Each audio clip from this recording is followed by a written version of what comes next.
Hi, welcome to Alpha Tech Alpha GS class.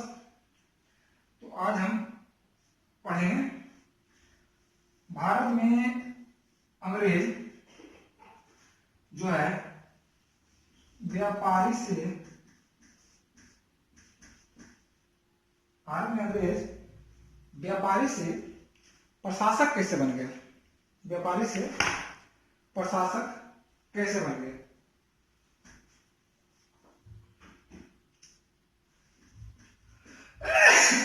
व्यापारी से प्रशासक कैसे बन गए, ये लंबी कहानी है, ये लंबी कहानी है।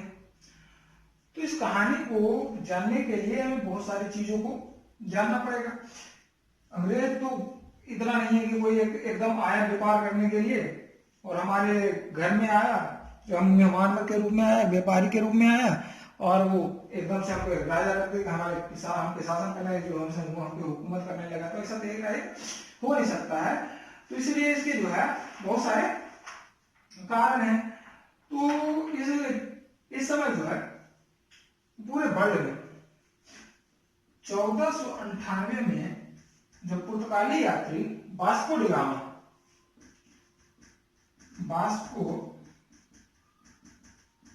भारत आया था। 1498 ईस्वी में प्रथम विदेशी यात्री वास्को डिगामा, पुर्तगाली का था, पुर्तगाली यात्री वास्को डिगामा भारत आया था। इस समय सारे विश्व में एक ही मंशा था, सारे जो है अंग्रेज, पुर्तगाली का या अंग्रेज का, ब्रिटिश का, सारे का एक ही था कि अपने व्यापार पर जो है एकाधिकृत जमाए, अपने जो है व्यापार को सर्वाधिक मतलब लाभ कमाए और अपने देश को सबसे ज्यादा जो है आर्थिक लाभ पहुंचाए। तो इस समय जो पूरे वर्ल्ड में चल रहा था वो चल रहा था साम्राज्यवाद और उपनिवेशवाद। इसे साम्राज्यवाद और उपनिवेशवाद। अब ये जो है व्यापारी वर्ग, ब्रिटिश व्यापारी वर्ग जो है जहां भी जाते थे वो अपना व्यापार पर एकाधिकृत जमाना चाहते थे। कोई भी जमाना चाहेगा कि चलो सर्वाधिक हमारा लाभ, यानी हमारा जो दुकान है वो हमारी दुकान है, कोई जो है आगे नहीं आए। इसीलिए जो है अंग्रेज व्यापारी से प्रशासक बन गया। तो इसके पीछे का जो कारण है उसे साम्राज्यवाद और उपनिवेशवाद। उपनिवेश क्या, साम्राज्यवाद क्या होता है? साम्राज्यवाद जो होता है, जैसे साम्राज्यवाद सिंपल सी बात है कि इसमें अधिनायकृत और केंद्रीकृत सत्ता है। मतलब अपने आप में जो है एक व्यक्ति के आसपास, यह साम्राज्यवाद जो है एक व्यक्ति के आसपास घूमता है। और उपनिवेशवाद जो होता है किसी दूसरे कंट्री में किसी दूसरे देश में जा करके अपना सत्ता को स्थापित करना या अपने घर बनाना। सिंपल सी बात है, अपने घर को बनाना ही निवेश बात करना था। जैसे हम किसी के घर गए, मान लिया जाए ये हमारा घर है और ये हमारा घर है। अब यहां से आया कोई, यहां से आ गया कोई, अब यहां से आ करके हमारे घर में जो है रह रहा है, चलो ठीक है रह रहा है। अब इस घर में आकर के अपना घर बना रहा है, यानी अपना गुट बना रहा है, अपना सब कुछ बना रहा है, अपना संप्रभुत्व बना रहा है, यानी अपने यहाँ हमारे घर में जो है अपना उपनिवेश बना रहा है। इसके पास अपना शासन होगा, अपना रूल होगा, अपना कानून होगा, सब अपने आप होगा। उपनिवेशवाद का जो प्रकृति था वह साम्राज्यवादी देश के हित में था। जो भी उपनिवेशवाद होता था वो साम्राज्यवाद के हित में होता था। अब जो है इसके साम्राज्यवाद उपनिवेशवाद, अब व्यापारी जो है अंग्रेज कब आए थे? 1611 ईस्वी में अंग्रेज अपना फैक्ट्री खोला था। कहा? मसूलीपट्टनम में।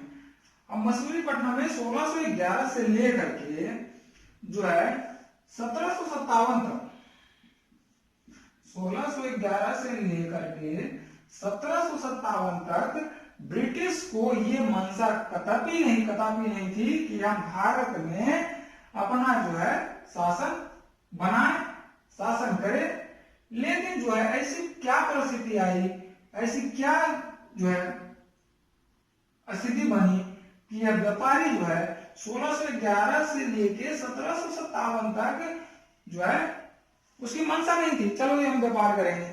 लेकिन 1757 के बाद उसकी क्या मंशा हो गई कि वो जो है भारत में अपना शासन बनाना चाह रहा था, यानी शासन करना चाह रहा था भारत में। से क्या मंशा बनी, तो इसके पीछे जो है सब व्यापारी। अब यहां से जो था व्यापार में किसका व्यापार होता था, सूती वस्त्र का, मसाले का, हाथी दांत का आदि का क्या होता था, मोतियों का व्यापार होता था। अब इस व्यापार के बदले जो है, इस व्यापार के बदले भारत में यहां से जाता था सूती वस्त्र, मसाला, हाथी दांत और मोतियां। बदले में इंडिया क्या आता था, इंडिया आता था बुलियन, सोना, रुपया जिसको कहते सोना आता था, बदले में हमें सोना मिलता था। फलता क्या होता था, ब्रिटिश यानी ब्रिटिश साम्राज्य में, यूरोपीय कंट्री में, यूरोपीय देश में क्या हुआ कि यहां से तो चला गया, उसकी स्थिति ऐसी हो गई कि उसका खजाना, यूरोपीय कंट्री का खजाना धीरे धीरे खाली होने लगा। और बदले में इंडिया क्या हुआ, इंडिया में बुलियन जमा होने लगा, इंडिया में बुलियन जमा होने लगा। अब वहां जो राजा था, वहां के प्रधानमंत्री था, कहा ये तो बड़ा गड़बड़ है। ड्रेन ऑफ वेल्थ जो है, ड्रेन ऑफ वेल्थ ब्रिटिश में हो रहा है। अभी कहां हो रहा है, ब्रिटिश में हो रहा है। कब, 1611 से 1697 के 1757 के बीच में। यानी ड्रेन ऑफ वेल्थ होता है, धन का निष्कासन कहां से हो रहा है, ब्रिटेन से हो रहा है, जो ब्रिटेन के लिए काफी खराब स्थिति कर सकता है।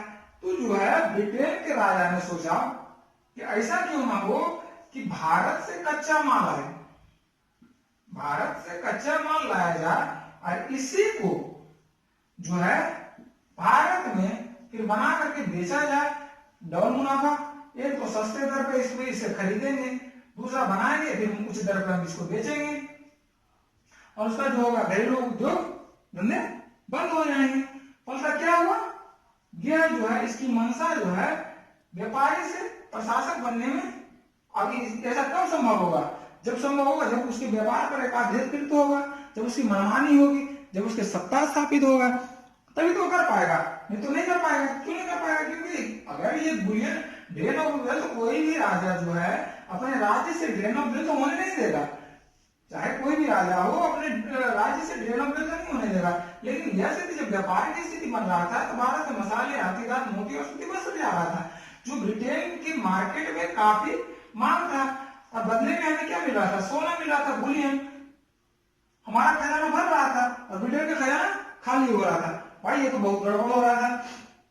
ब्रिटेन के राजा सोचा नहीं ये गलत है, अब इसके लिए जो है हमें दूसरा राजा अपनाना पड़ेगा। तो दूसरा राजा क्या अपनाया है, तो दूसरा राजा अपनाया कि यहाँ के प्रशासक में, यहाँ का जो शासन था,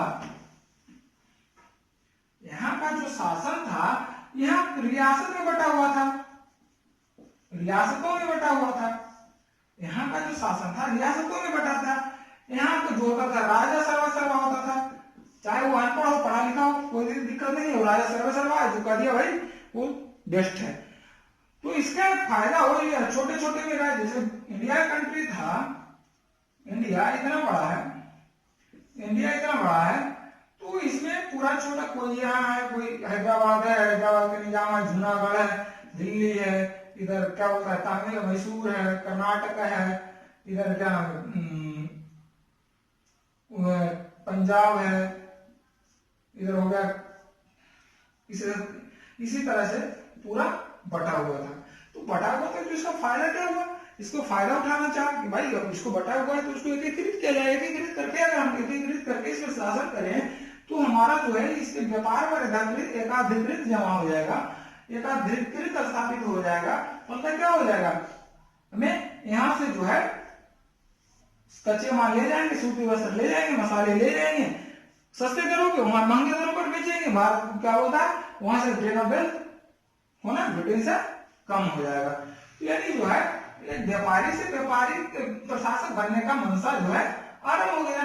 फलता हुआ राजा के राजनीतिक स्थितियों में, राजा के राजनीतिक स्थितियों में हस्तक्षेप करना आरंभ कर दिया। राजा के राजनीतिक स्थितियों में हस्तक्षेप करना आरंभ कर दिया। ध्यान, एक बात का ध्यान दीजिएगा, जो है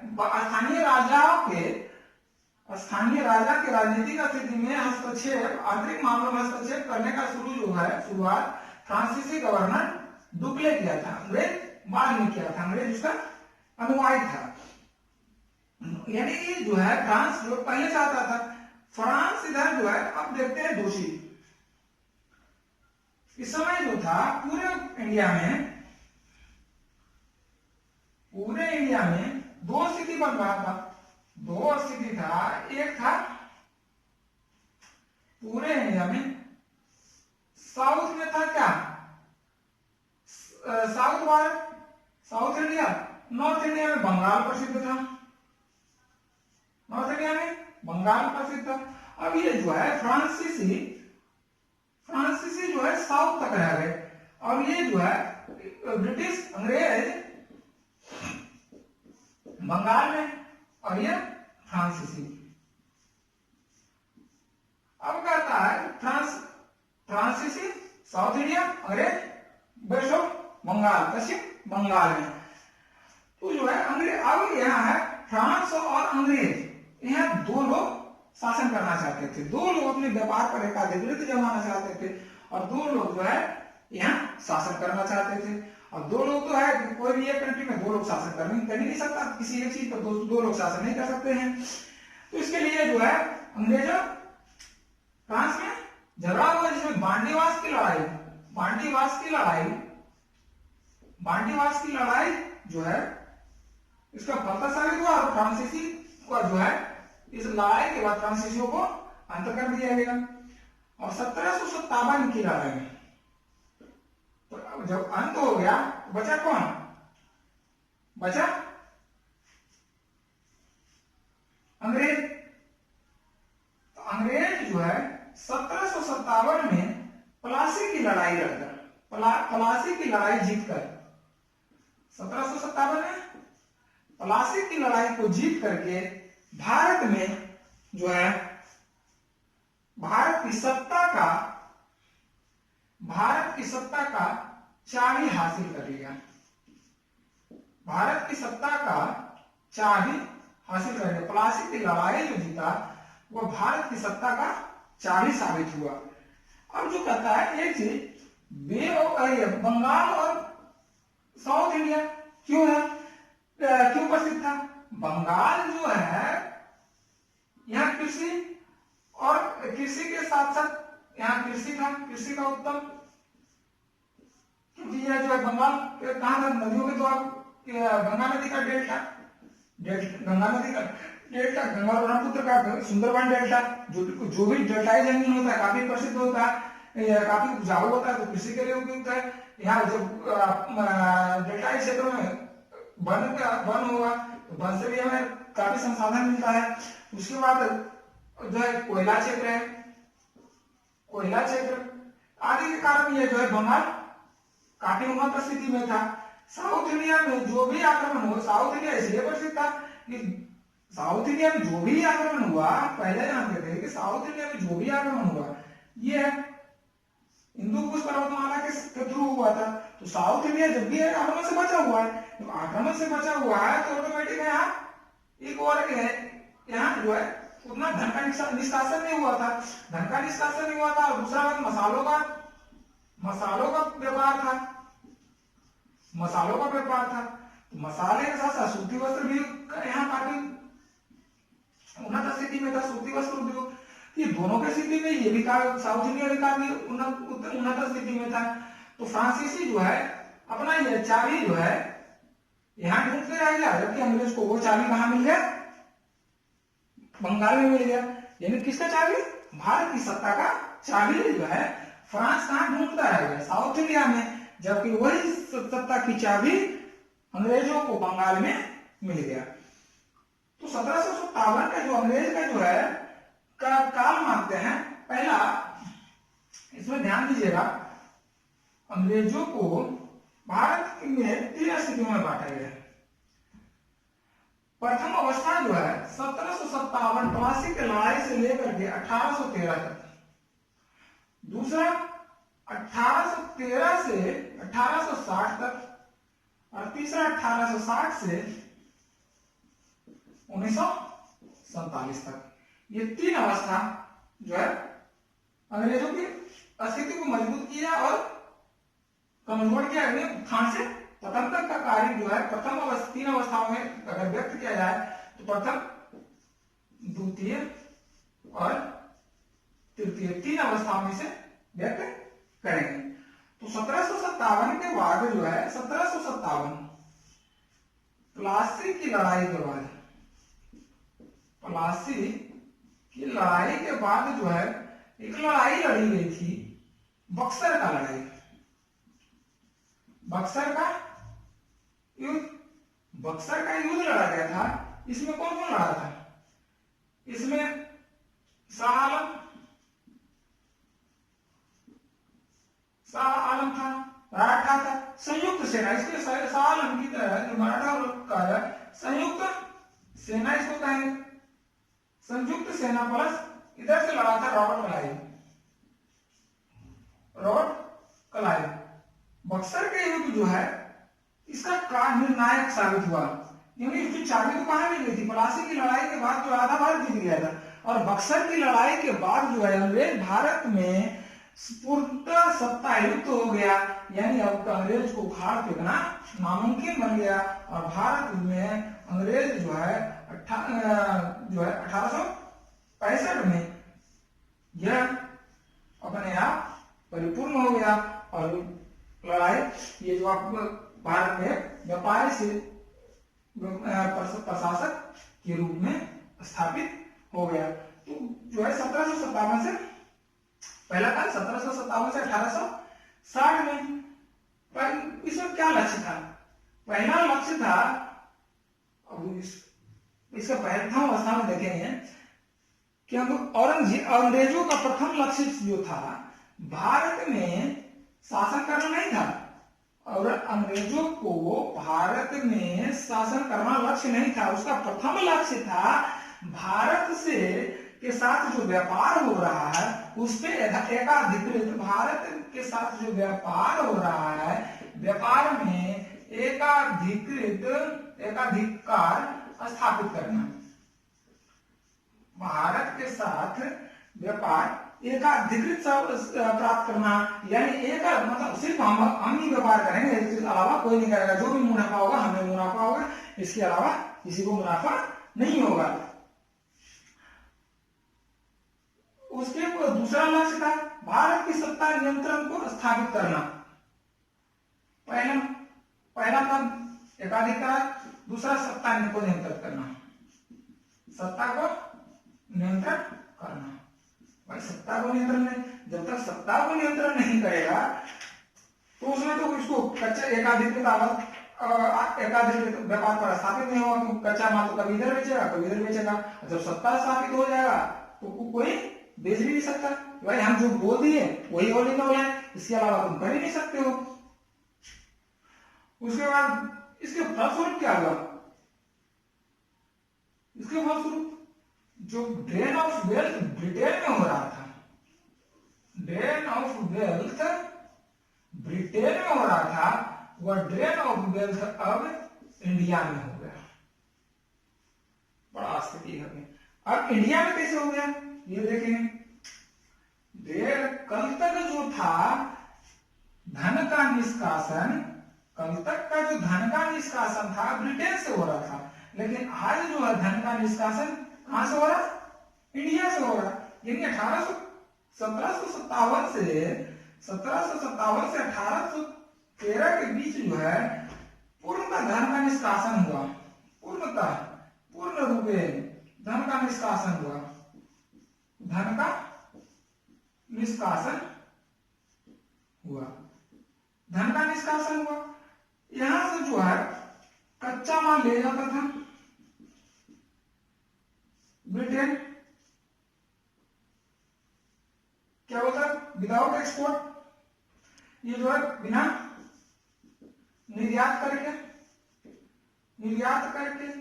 या क्या होता है, कम निर्यात कर, नगण्य मात्रा में ब्रिटेन गया, वहां बन गया सामान, वहां से वापस आया, क्या आया? बन के सामान आया।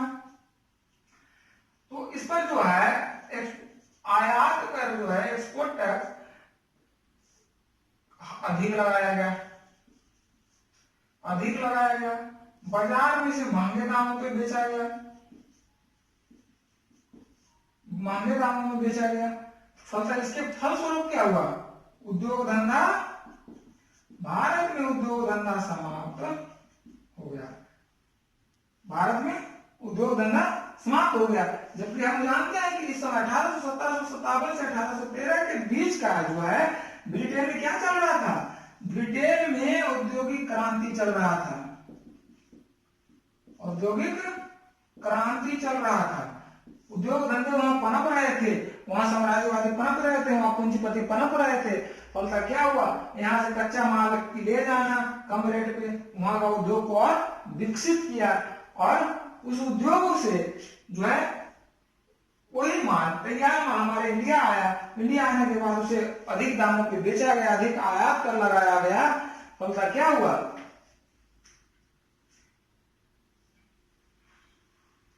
फलतः हमारे जो है उद्योग धंधा चौपट हो गया, हमारा उद्योग धंधा चौपट हो गया। उसके बाद देखेंगे 1813 से 1860 का,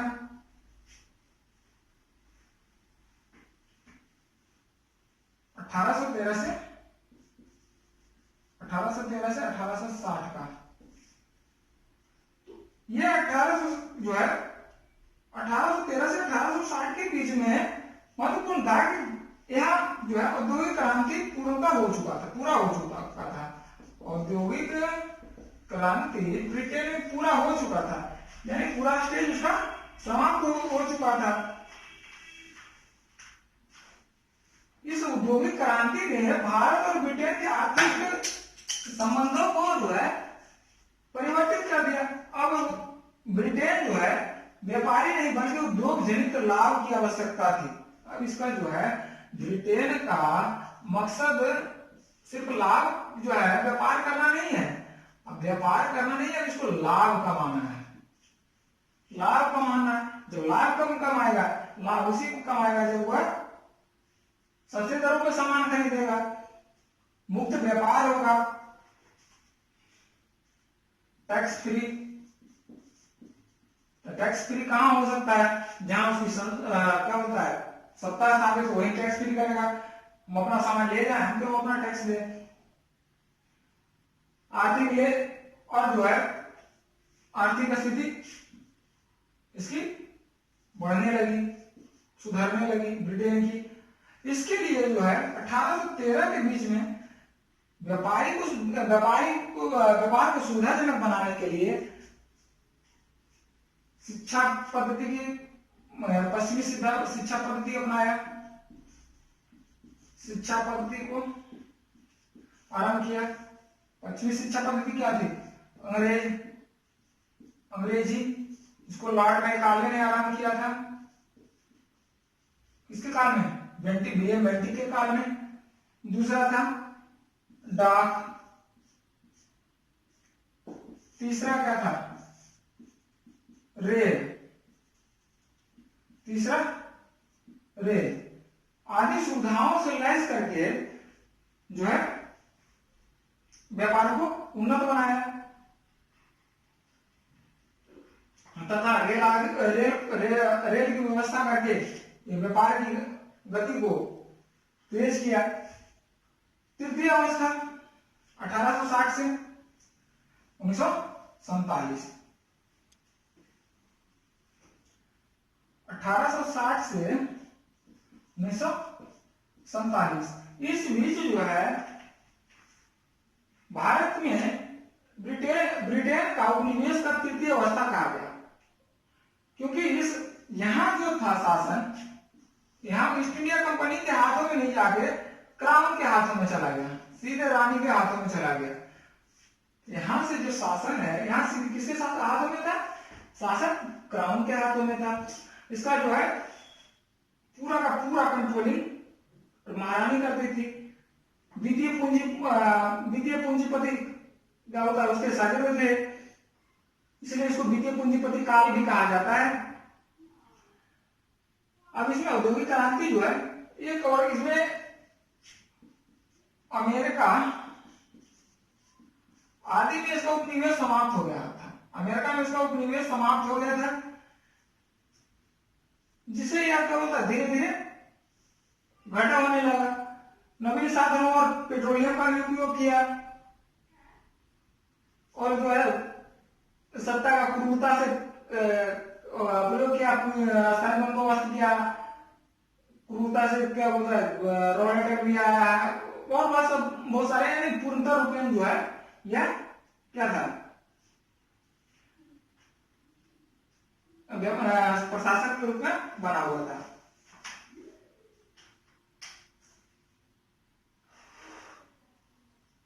अब जानेंगे इसकी आर्थिक नीति।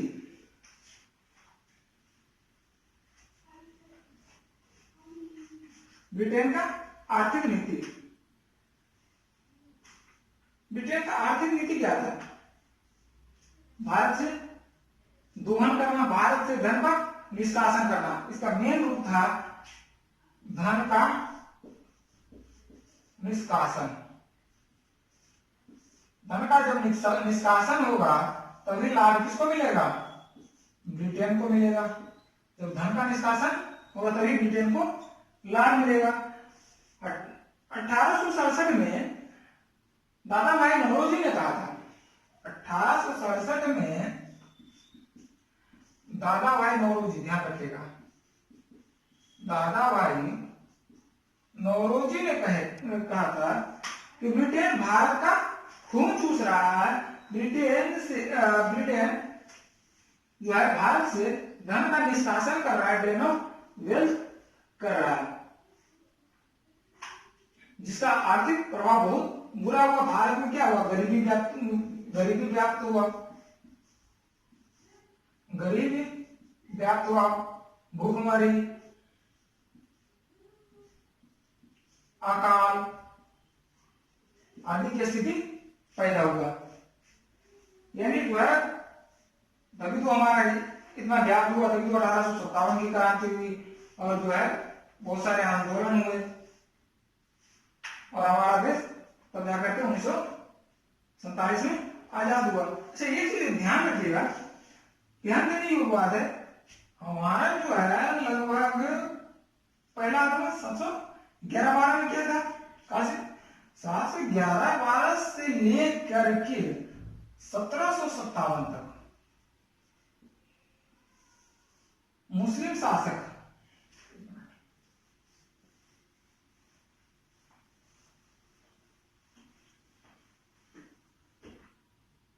712 से लेके 1757 तक कई मुस्लिम शासक आए, और 1757 से लेके 1857 और 1947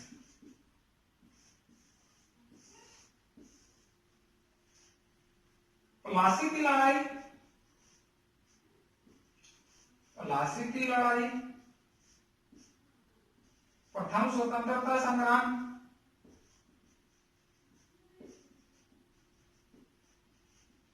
और भारत आजाद।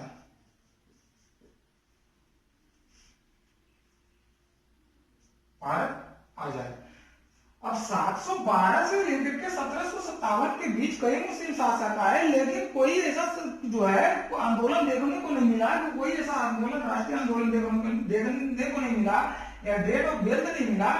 क्या बोलता है, भारत में जो स्थिति पैदा करे, गरीबी की स्थिति पैदा करे, जबकि बहुत सारे ऐसे शासक थे जो एक मतलब दो भाग भी क्या होता है आधा आधा पूरा कर के रूप में वसूलते थे, फिर भी जनता जो है आंदोलन नहीं कर रहा था। लेकिन ऐसी स्थिति क्या पैदा हो गई कि 1757 से 1857 तक, यानी 100 साल के आते आते जो है 1857 की क्रांति यानी जन आंदोलन, जन विद्रोह का रूप ले लिया।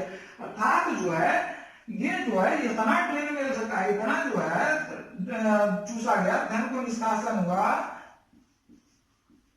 धन का निष्कासन हुआ, भारत में भूखमरी की स्थिति जो है काफी जो है ऊपर चला गया, अकाल की स्थिति काफी ऊपर चला गया, लोग आत्महत्या करने लगे। तो उनका क्या हुआ, जन में असंतोष, व्याप्त असंतोष पैदा हुआ, और वह असंतोष जो है 1857 की क्रांति के रूप में निकल कर बाहर आया। और वह फिर भी जो है निष्कासन, धन का निष्कासन शांत नहीं हुआ, और जो है 1857 से 1947 के बीच कई सारे ऐसे आंदोलन हुए, कई सारे ऐसे संगठन का स्थापना हुआ, जैसे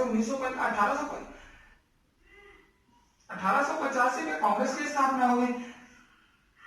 ये उसके बाद आप देखते हैं कि क्या बोलता है, HSRA की स्थापना हुई, स्वराज पार्टी की स्थापना हुई, होम रूल लीग की स्थापना हुई, आदि जो है स्थापना हुई। आदि सभी ने भारत से धन के निष्कासन को व्यापक रूप से, विस्तृत रूप से वर्णन किया कि इस 1757 से लेकर के 1947 के बीच में धन का इतना निष्कासन हुआ कि भारत में जो है, तो भारत जो है टॉप से बॉटम आ गया, टॉप से बॉटम आ गया। यहाँ था पीक पॉइंट पे ए पे, बी जो है सबसे नीचे बी पर आ गया। अगर जो भारत में 1757 से लेकर 1947 के बीच धन का निष्कासन नहीं हुआ, लगभग कितने साल, लगभग 200 साल में जितना धन का निष्कासन 712 से 1757 के बीच नहीं हुआ उतना, जबकि इसमें 712 से लेकर कई आए, लुटेरे आए, गजनवी आए, गौरी आए, और सारे जो क्या होता है, नादिर शाह और क्या होता है इसका, तैमूर लगाया, सभी धन लूट के ले गए, लेकिन इतना निष्कासन नहीं हुआ जितना कि ये 200 सालों में निष्कासन लगभग 1000 साल तक मुस्लिम लोग शासन किया। लेकिन ये 200 लगभग 200 साल पूरे नहीं, लगभग 200 साल के बीच में इतना धन का निष्कासन कर लिया कि 1857 की क्रांति और बहुत सारे ऐसे क्रांति को जन्म दिया। फलतः जो है 1947 में भारत आजाद हुआ, और आजाद भारत जो आजाद के रूप में हो गया, लेकिन यह जो है गरीब, अधमरा भारत था, गरीब और अधमरा भारत था।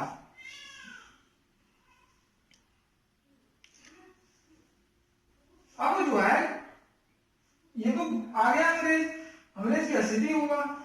अब भारत में ब्रिटिश जो है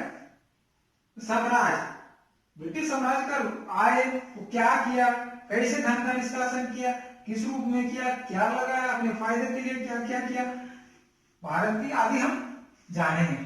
तो अब हम जानेंगे भारत में ब्रिटिश साम्राज्य। भारत में ब्रिटिश साम्राज्य, भारत में ब्रिटिश साम्राज्य। भारत ब्रिटिश किसके काल में आया था? ब्रिटिश जो है अकबर के ही काल में आया था,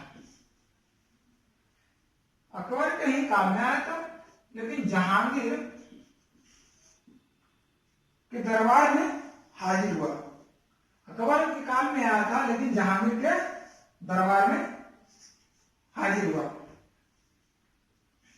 तो यानी कह सकते हैं कि मुगल काल में जिसमें ब्रिटिश भारत आया था व्यापारी बनकर, क्या बनकर आया था? व्यापारी बनकर उसमें मुगलों का शासक था, उसमें मुगलों का, भारत में मुगलों का शासन था। और जो है मुगल का शासन क्या बोलते, जहांगीर एक अच्छे शासक के रूप में जाने जाते थे। और भारत जो है ब्रिटिश अपने यहाँ से व्यापार आरंभ किया। जिस समय 1800 यहाँ से जब भारत आया, जहांगीर के बाद शाहजहां के बाद औरंगजेब, औरंगजेब के बाद कोई भी मुगल शासक संपूर्ण भारत को एक सूत्र में बांधे नहीं रख सका। यानी जो भी इसके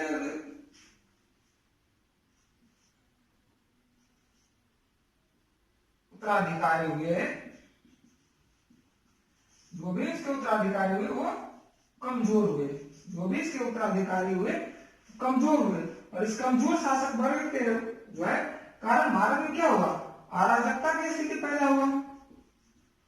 अराजकता की स्थिति पैदा होने के कारण पूरे भारत में छोटे छोटे राजा अपने आप को स्वतंत्र करने लगा। और इसी का फायदा उठा करके अंग्रेज 1757 की लड़ाई लड़ा और भारत की सत्ता का चाबी हासिल कर लिया। जब 1761 में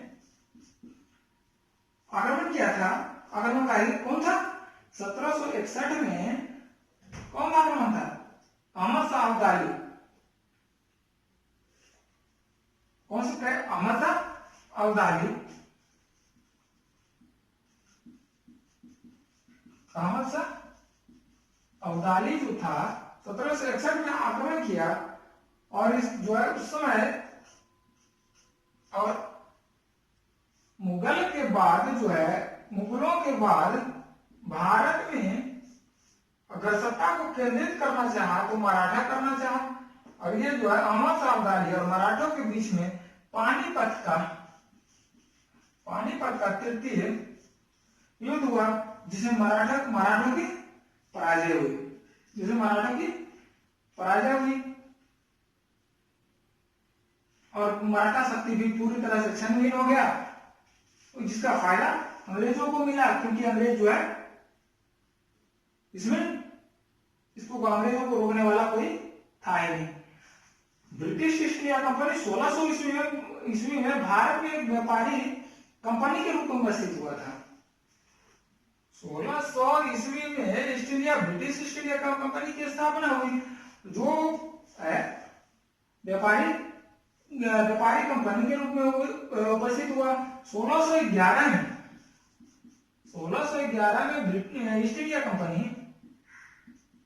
ईस्ट इंडिया कंपनी अपना पहला व्यापारिक केंद्र मसूलीपट्टनम में खोला। कहां? मसूलीपट्टनम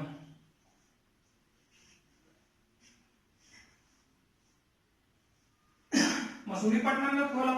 उसे मद्रास में सेंट जॉर्ज फोर्ट की स्थापना की। मद्रास में क्या स्थापित किया? Saint George Fort. और ये सब जो स्थापित कर रहा था, किसके लिए? अपने आप को मजबूत करने के लिए कर रहा था। इसके बीच में क्या था? इसमें फ्रांस भी आया हुआ था, पुर्तगाली भी था, डच भी था, लेकिन जो है अंग्रेज, ब्रिटिश इसमें सर्वाधिक शक्तिशाली निकले और अपने आप को स्थापित कर लिया। अब 1757 और 1857 के बीच में तो व्यापार करते रहे, स्थापित करते रहे।